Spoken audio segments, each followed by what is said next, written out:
जिंदा रहना है तो हालात से डरना कैसा, जिंदा रहना है तो हालात से डरना कैसा, जंग लाजिम हो तो लश्कर ये नहीं देखे जाते। हेलो दोस्तों, आप सभी का स्वागत है आपके अपने यूट्यूब चैनल ऑपरेशन विजय में। दोस्तों मैं हूं अखिलेश यादव। जैसा कि हम लोग एडवांस मैथ में पढ़ रहे हैं मेंसुरेशन में देखिए दो पार्टों में बांट के पढ़ते हैं, टू डायमेंशन और 3 डायमेंशन। 2 डायमेंशन में सिर्फ आपको क्षेत्रफल निकालना होता है। इसके अंतर्गत आते हैं आपके जो है त्रिभुज और जो है त्रिभुज, आयत, वर्ग और जो है आयत, वर्ग और वृत्त आते हैं। और जो है 3D के अंतर्गत आता है आपका, जिसमें कहते हैं 3 डायमेंशन, जिसमें आपको आयतन निकालना होता है, लंबाई चौड़ाई के साथ साथ ऊंचाई भी निकालना होता है। ये 3D के अंतर्गत आते हैं। इसमें कौन सी आकृतियाँ आती हैं? घन आता है, घनाभ आता है, क्यूबाइड जिसे कहते हैं, गोला आता है, बेलन आता है, शंकु आता है। इसमें हमने दोस्तों ये हम लोग पढ़ रहे हैं मेंसुरेशन में 3D। तो मेंसुरेशन में हम 3D में आपको हमने समझा दिया है क्या, घन, घनाभ, बेलन, शंकु, ये 4 टॉपिक आपका समाप्त हो चुका है। नहीं देखे हैं तो एडवांस मैथ के नाम से प्लेलिस्ट वहाँ से ज़रूर देखिएगा। बहुत ही शानदार टॉपिक है। इसके बाद आपको कहीं पर भी पढ़ने की आवश्यकता नहीं होगी, हर एक एग्ज़ाम में यहाँ से क्वेश्चन आता है। आज का जो टॉपिक है दोस्तों, गोला स्फीयर, इसी पे आज हम लोग चर्चा करेंगे। चैनल पे नए हैं तो सब्सक्राइब कर लीजिए और बेल आइकन को दबा लीजिए कि आने वाली वीडियो का नोटिफिकेशन मिलता रहे।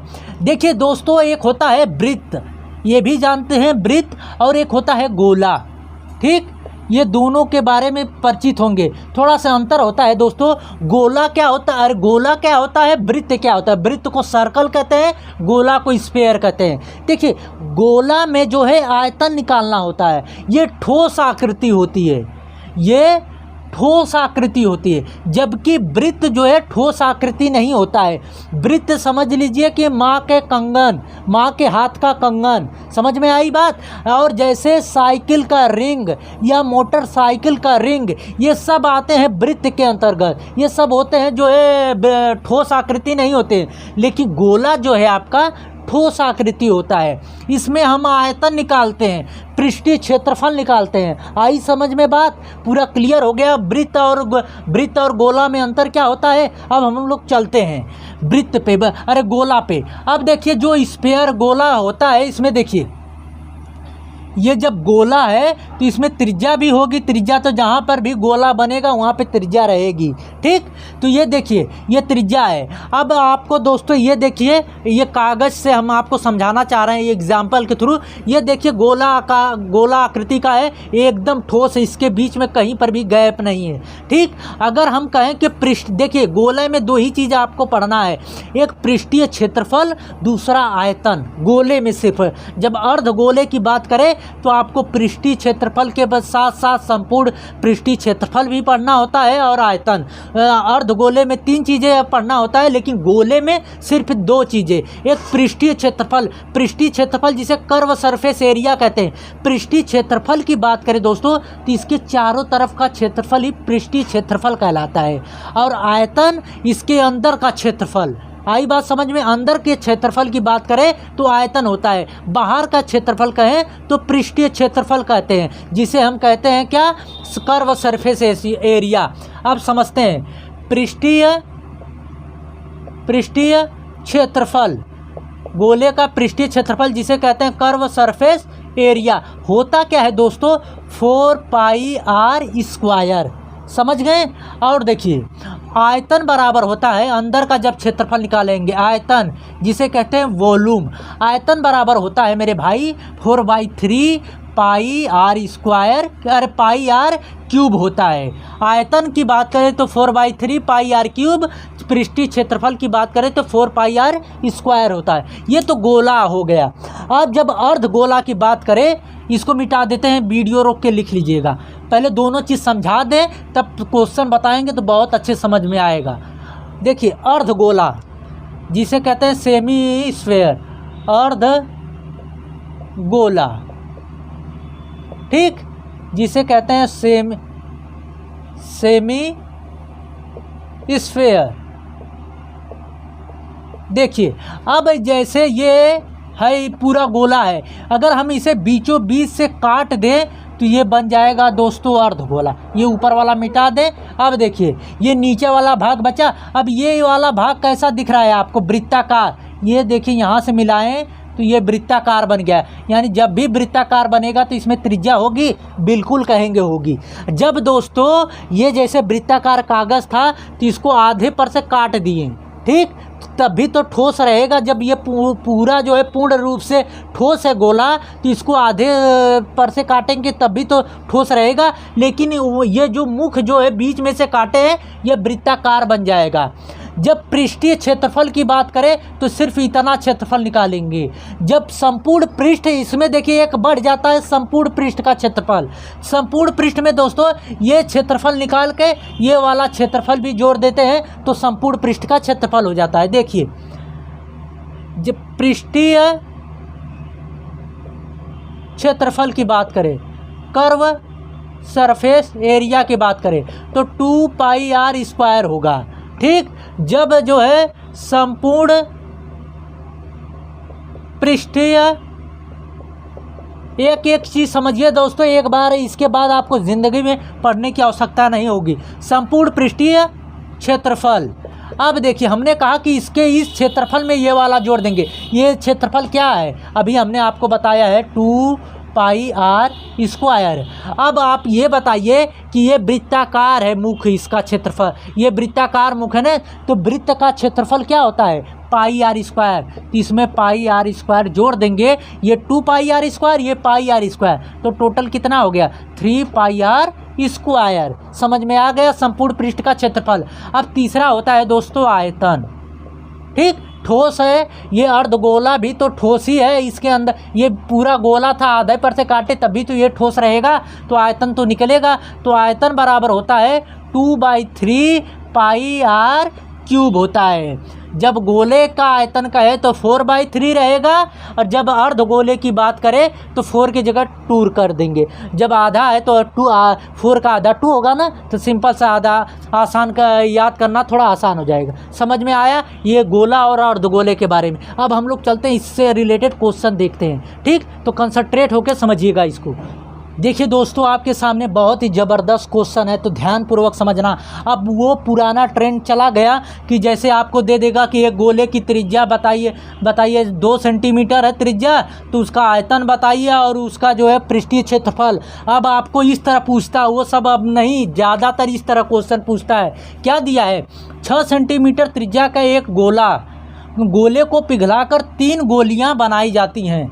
यदि 2 गोलियों की त्रिज्याएं क्रमशः 3 सेंटीमीटर और 4 सेंटीमीटर हो तो तीसरी गोली की त्रिज्या ज्ञात करिए, ये आपसे पूछा है। एक चीज़ हमारी बात जो है ध्यानपूर्वक समझ लीजिए। जब कहे कि बस ध्यानपूर्वक, चाहे जैसी आकृति हो, जो मैं बता रहा हूँ वो हर एक आकृति पे लागू होगा। जब कहे कि एक बड़ी चीज़ को पिघलाकर या एक चीज़ को पिघलाकर दूसरी चीज़ उसी से बनाई जाती है, तो कहेंगे कि पहले वाले का आयतन बराबर जो बनाई जाती है उसका आयतन बराबर होगा। ये चीज़ ध्यान रखिए। तो यहाँ से हम कह सकते हैं कि बड़े वाले गोले का आयतन बराबर 3 गोलियों का आयतन।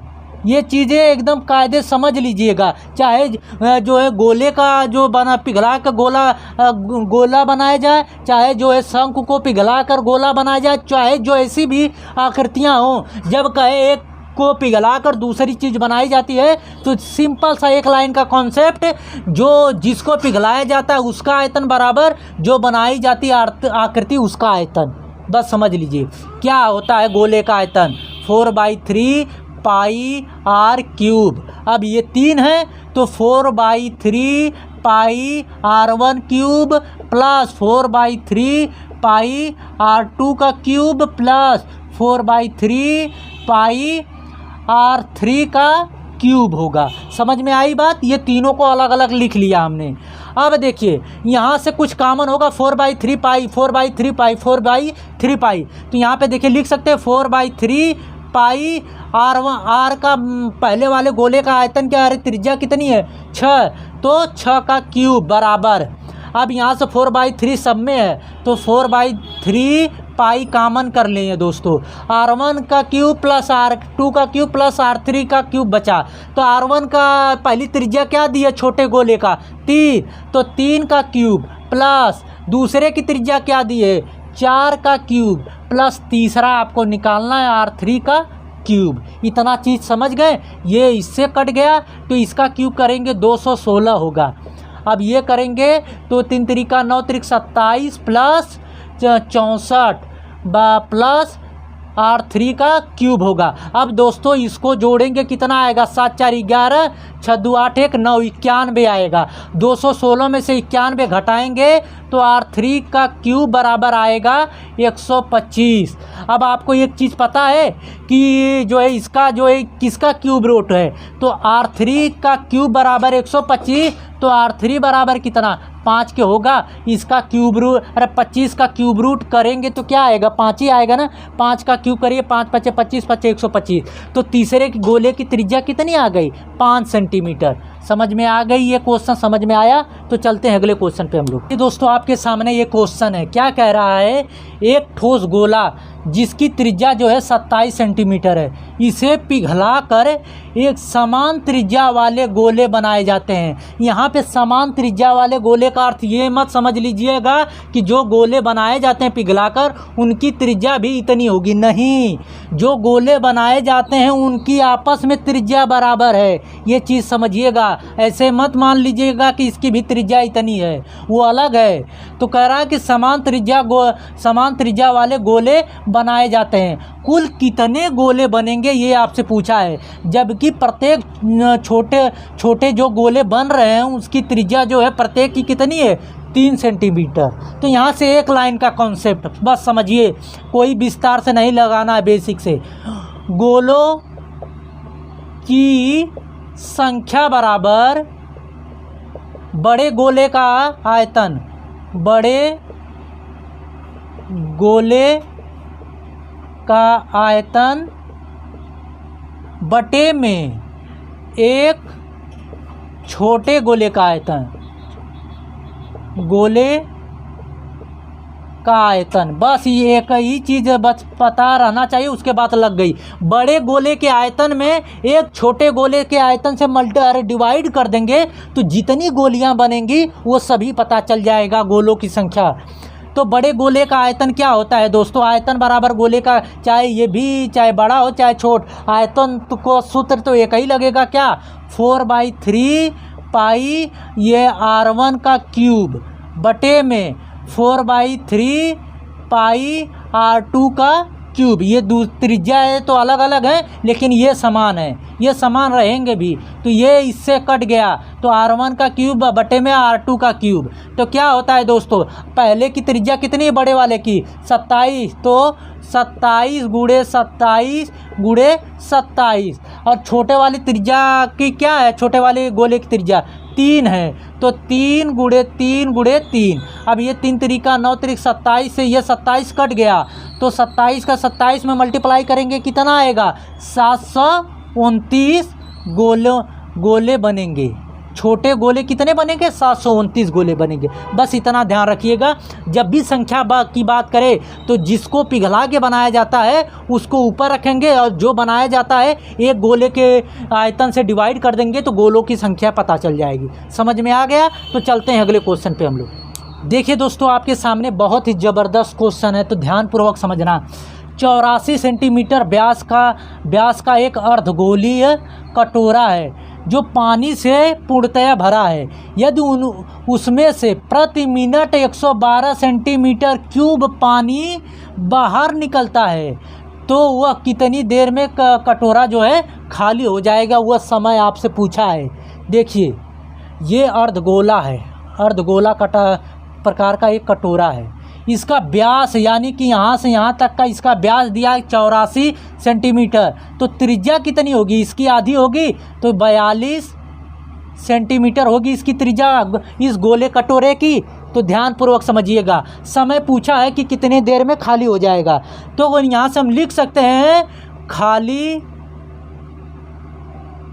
होने में लगा समय बराबर है। अब यहाँ पे समझिए, ये जो कटोरा में से पानी खाली हो रहा है, अब यहाँ पे हम लिख सकते हैं ना, जैसे वही चीज़ बताए अभी हमने आपको कि जो है एक गोले को पिघलाकर जो गोलियाँ बनाई जाती हैं, तो बताइए कितनी गोली बनाई जाती है। तो एक गोले के आयतन, एक बड़े वाले गोले के आयतन में एक छोटी गोली के आयतन से डिवाइड कर दिए थे, तो गोलों की संख्या आई थी ना। उसी तरह खाली होने में लगा समय बराबर गोले का, अरे इस जो है अर्धगोलाकार कटोरे का आयतन बटे में पानी का आयतन।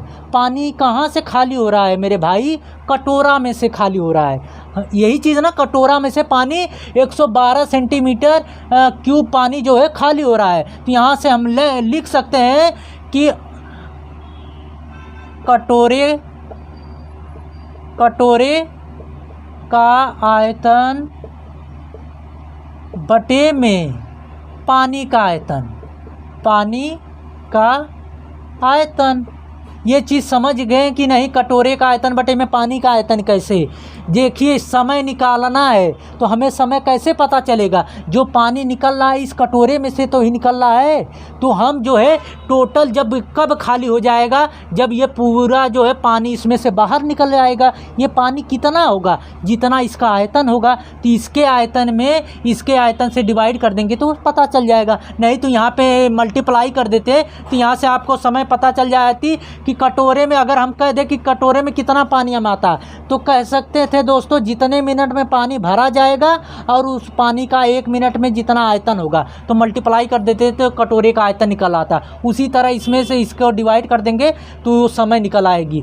तो कटोरे का आयतन क्या है? अर्धगोलाकार है, तो 2/3 पाई आर क्यूब होता है। बटे में पानी का आयतन कितना दिया है? प्रति मिनट में 112